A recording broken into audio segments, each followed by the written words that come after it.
మా హస్బెండ్ అయితే ఈరోజు నాన్ వెజ్ తీసుకొచ్చారండి, మటన్ ఇంకా బోటి. ఈ మటన్ కూడా నాకు తినడం అంత ఇష్టం ఉండదు, బిర్యానీ లవర్స్ మీ కదా ఎంతైనా.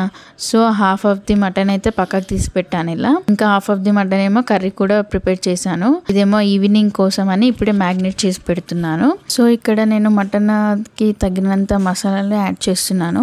సేమ్ యాజ్ టీజ్ గా మనం చికెన్ బిర్యానీ ఎలా మ్యాగ్నేట్ చేసుకుంటామో మటన్ బిర్యానీ కూడా అదే క్వాంటిటీతో నేనైతే మ్యాగ్నేట్ చేసి పెడుతున్నాను. ఇంకా ఇందులో కూడా అల్లం వెల్లుల్లి పేస్ట్ ఎక్కువ వేసుకుంటేనే మనకు టేస్ట్ బాగా వస్తుంది. ఇంకా నేను ఇక్కడ బిర్యానీ మసాలాలన్నీ యాడ్ చేస్తున్నాను. ఏం లేదండి, ఉప్పు, కారం, ధనియాల పొడి, బిర్యానీ మసాలా, గరం మసాలా, పసుపు. ఇంకా నేను ఇప్పటికైతే ఇవైతే మ్యాగ్నేట్ చేస్తున్నానండి. మంచిగా మనము దగ్గరగా థిక్ పేస్ట్ తోని మనము మ్యాగ్నేట్ చేసుకోవాలి. ఇంకా నేనైతే ఇప్పుడే కర్డ్ అయితే యాడ్ చేయట్లేను, జస్ట్ ఇది మ్యాగ్నేట్ చేసి ఫ్రిడ్జ్ లోనైతే పెడుతున్నాను. ఈవినింగ్ కదా బిర్యానీ, సో మసాలాలు అయితే ముక్కలకు చాలా బాగా పడతాయి. ఇంకా ఇది ఈవినింగ్ తీసానండి, ఇలా మ్యాగ్నేట్ చేసిన దాంట్లో ఈవినింగ్ తీసి పెట్టాను. ఇందులోనే నేను కర్డ్ కూడా యాడ్ చేస్తున్నాను ఇప్పుడు. ఇంకా దానికి తగినంత మనము నిమ్మకాయ రసము, ఇంకా మనము పుదీనా, ఇది ఫ్రెష్ ఫ్లేవర్ అయితే ఇస్తుందండి.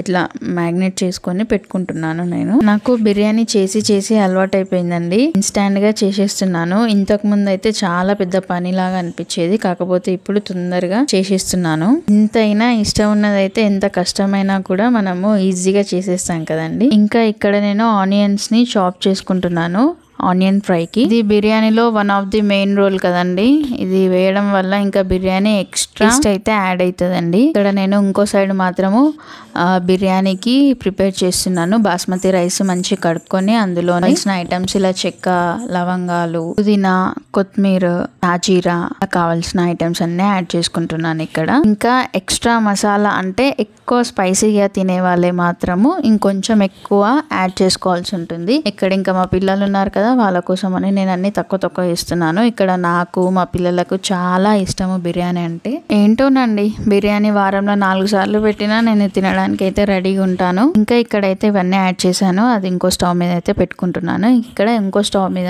ఇలా వెడల్పాటి బాండీలో తీసుకోవాలి. బిర్యానీ వండుకోవడం వల్ల చాలా టేస్ట్ ఉంటుంది, ఇందులోని వండుకుంటేనే మనకు బిర్యానీ అనేది చాలా టేస్ట్ గా అవుతుంది. ఇక్కడ నేను ఆయిల్ పోసుకొని ఇంక ఇక్కడ కూడా కొన్ని లవంగాలు, చెక్క, జీరా, ఆనియన్స్ కూడా యాడ్ చేసుకుంటున్నాను. ఇందులోనే పసుపు, ఇంకా కొంచెం అల్లం వెల్లుల్లి పేస్ట్ వేసుకుంటే ఇది ఎక్స్ట్రా ఫ్లేవర్ యాడ్ అవుతుందండి. ఇక్కడ కొంచెం మంచిగా సిమ్ మీద మనము మంచిగా వేగనివ్వాలి. మేము చిన్న ఉన్నప్పుడు అయితే చిన్నగా అంటే నేను 6th to 7th క్లాస్ లో ఉన్నప్పుడు బిర్యానీ అనేది ఏందో మాకు తెలుసు. సో మేము అప్పుడు ఆ ఏజ్ లో ఉన్నప్పుడు మమ్మీ టోటల్ గా వేరే స్టైల్లో చేస్తుండే.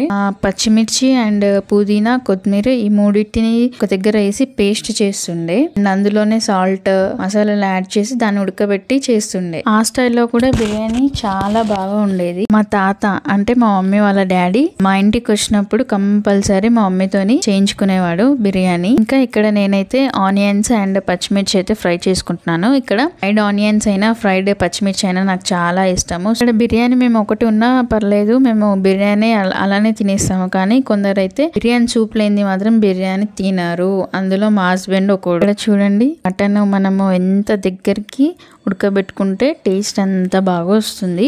మనము మటన్ ఉడికేంత వరకు ఉడకబెట్టుకోవాలి, ఇలా దగ్గరికి వచ్చేస్తుంది, చాలా టేస్ట్ గా ఉంటుంది. ఇందాక చెప్పాను కదా, మా హస్బెండ్ కి మాత్రం సూప్ కంపల్సరీ. ఒక్కొక్కసారి నేను చేయకుండా తను చేసుకొని తింటారు, కానీ చాలా బాగా చేస్తారు సూప్ మాత్రము. ఇక్కడ చూడండి మటన్ ఎంత దగ్గరకు అయిందో. అయ్యాకనే మనము బాస్మతి రైస్ అనేది యాడ్ చేయాలి. ఇంకా ఇక్కడ బాస్మతి రైస్ కూడా మనము 80% ఉడకనివ్వాలండి.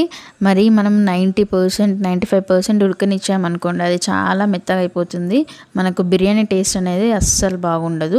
సో 80% వరకు ఉడకనివ్వాలి అంతే. ఇలా ఈవెన్ గా స్ప్రెడ్ చేసుకోవాలి. ఇంకా నేను ఈ వీడియో ఈ రోజే ఎందుకు పోస్ట్ చేస్తున్నానో తెలుసా మీకు? ఈ రోజే నేను ఈ మటన్ బిర్యానీ ఎందుకు పోస్ట్ చేస్తున్నానో తెలుసా మీకు? మన ఛానల్ 1K+ సబ్స్క్రైబర్స్ అయ్యారండి. అతి తక్కువ పీరియడ్ లో 1K మనం అనేది రీచ్ అయిపోయాము. So I'm so happy. మీరు ఇలానే సపోర్ట్ చేస్తారని కోరుకుంటున్నాను. ఇలానే నేను లాంగ్ వీడియోస్ కూడా పెట్టడానికి ట్రై చేస్తాను. Thank you for supporting. ఇంకా ఫర్దర్ గా ఇంకా చాలా బాగా సపోర్ట్ చేయాలని మనస్ఫూర్తిగా కోరుకుంటున్నాను. Thank you all. ఇక్కడ బిర్యానీలోకి వచ్చేస్తే ఇంకా ఇక్కడ మనం బాస్మతి రైస్ ఈవెన్ గా స్ప్రెడ్ చేసేసుకున్నాము. ఇంకా దాని మీద మనము ఇందాక ఫ్రై చేసిన ఫ్రైడ్ ఆనియన్స్ అండ్ ఫ్రైడ్ పచ్చిమిర్చి కూడా వేసేసుకోవాలి. ఇంకా అందులోనే కొంచెం మనము ఎల్లో కలర్, నేను అయితే ఎల్లో కలర్ యాడ్ చేసుకున్నానండి. ఇది బిర్యానీకి చాలా బాగుంటుంది. అందరు కుంకుమ పువ్వుని కూడా యాడ్ చేసుకుంటారు. ప్రజెంట్ అయితే మా ఇంట్లో అది లేదు. ఇక్కడ నేనైతే ఈ కలర్ అయితే యాడ్ చేస్తున్నాను. ఇంకా దాని మీద నేను నెయ్యిని కూడా యాడ్ చేస్తున్నాను. ఇది ఇంకా ఎక్స్ట్రా ఫ్లేవర్ ని మనకు యాడ్ చేస్తుంది. ఇది మొత్తం సిమ్ మీదనే మనం చేసుకోవాలండి. సిమ్ మీద ఎంత సిమ్ మీద పెట్టుకుంటే మనకు అంత టేస్ట్ వస్తుంది, అంత దమ్ వస్తుంది. మనకు రైస్ కి దమ్ అనేది మంచి పట్టించాలి. సిమ్ మీదనైతే మనము 10 to 15 minutes వరకు మనము సిమ్ లోనే పెట్టుకోవాలండి.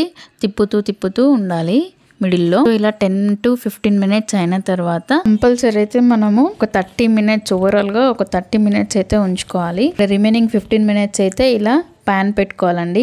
ఇది మాత్రం మేము కంపల్సరీ బిర్యానీకి తప్ప ఇంకా దేనికి వాడము. దానిని తావు పెంక అంటామండి. అది మాత్రం ఓన్లీ మేము బిర్యానీకే వాడుకుంటాము. ఇక్కడ బరువు పెట్టేశాను. ఒక 15 minutes అయిన తర్వాత చూడండి బిర్యానీ సేమ్ రెస్టారెంట్ స్టైల్లో అవుతుంది. ఇలా చేసుకుంటే చాలా బాగా టేస్ట్ గా ఉంటుంది. చూస్తేనే మీకు అర్థమైపోవాలి. ఇంకా ఇక్కడ అస్సలు ఆగట్లేరు మా పిల్లలు. ఇంకా వాళ్ళకి వడ్డిచ్చేస్తున్నాను.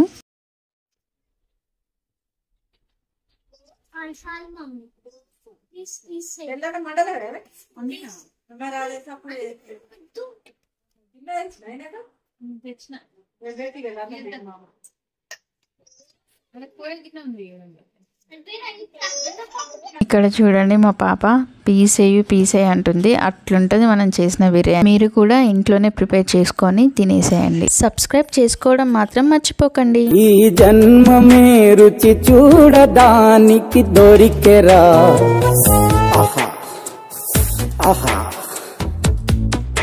ఈ లోకమే వండి వాచడానికి వేదికరా. వెడి వెడనల్లో